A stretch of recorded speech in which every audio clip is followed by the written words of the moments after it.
சூரியனும் சூரியகாந்தியும். சூரியன் இங்கே 40 வந்துருச்சு, அங்கே காந்தி தான் வரல. சூரியகாந்தி, அதாவது ராகுல் காந்தி வரல. இது சிரிக்கிறதுக்காக சொல்லலை. ஏன் வரல? இப்போ நான் ஒருத்தன் தான் சொல்லிக்கிட்டு இருந்தேன், இதோடு சம்மந்தப்பட்டதுனால சொல்கிறேன். காடா கத்தனேன், கரடியாக கத்தனேன், எப்பா இது 38 39 நான் மொத்தமாக இந்த இந்தியா டீம் தான் ஜெயிக்கும். ஆனால் நான் தான் சொன்னேன் பிரைம் மினிஸ்டர் கேண்டிடேட் ராகுல் காந்தி, ராகுல் காந்தின்னு.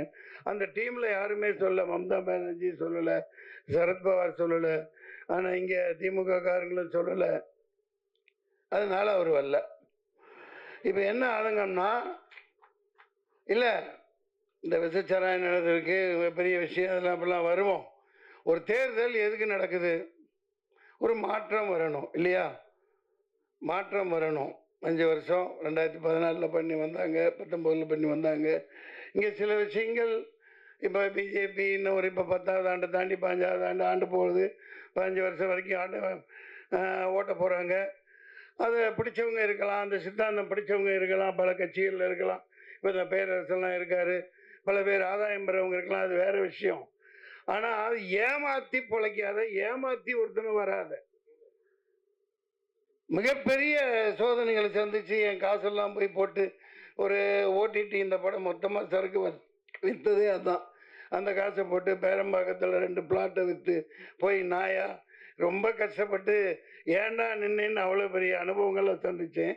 நான் அதை சொல்லி இவங்களை சோகத்தில் மூழ்கடிக்க அடிக்க வரல. சூரியனும் சூரியகாந்தியும் இல்லையா? இப்போ சமூக நீதி பற்றி ரொம்ப பேசுனாங்க. இவரும் டைரக்டரு ஜாதி இல்லை, ஜாதி இல்லை, ஜாதி இல்லை பேசிட்டு தான் இருக்கீங்க. அது இல்லாமல், அதாவது இந்த சமூக நீதி வாங்கணும், இந்த இடஒதுக்கீடெல்லாம் ஆயிரக்கணக்கான ஆண்டுகளாக மறுக்கப்பட்டதுக்கு அங்கே ஜாதி அந்த இதுக்காக தேவைப்படுது.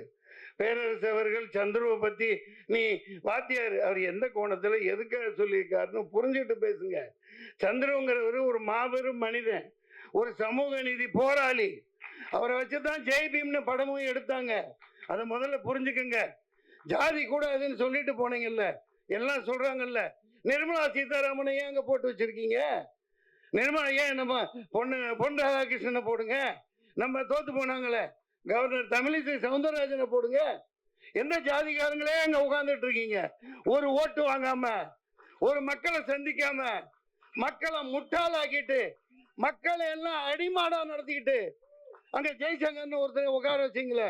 எந்த தேர்தல் கேட்டா காங்கிரஸ் தின்னுச்சு, நானும் திங்கிறேன்பாங்க. நான் இது ஒன்று வெளிப்படையாக தான் சொல்லுவேன். நடப்பு வேற, அது வேற. மக்களை அந்த தேர்தல் என்ன மயிருக்கு நடந்துச்சு? மாதரசியல் மன்னிக்க, என்ன மயிருக்கு நடந்துச்சு?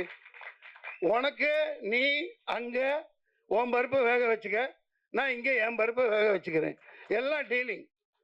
ஏப்பா வேண்டும் மோதி மீண்டும் மோதி எல்லாம் எங்கட வர போறாங்க. ஒன்று மிகப்பெரிய இது.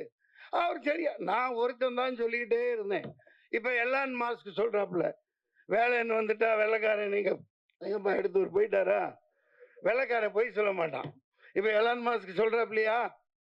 எலான் மாஸ்க் சொல்றாப்லையா? அது டுபாக்கூர், அது டப்பா, அது 420, அதை மேனிப்புலேட் பண்ணலாம், எல்லாம் பண்ணலாம். நான் 6 வருஷத்துக்கு முன்னாடி போராடினேன்.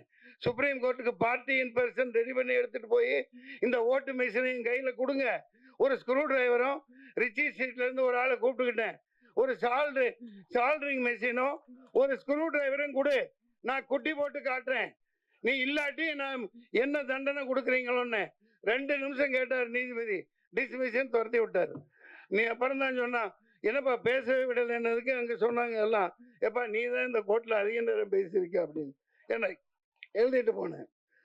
இல்லைங்க, இப்போ இவ்வளோ கஷ்டப்பட்டு இவ்வளோ படம் எடுக்கிறோம், இவ்வளவு செலவழிச்சு எவ்வளவோ போராடுறோம். எங்கப்பா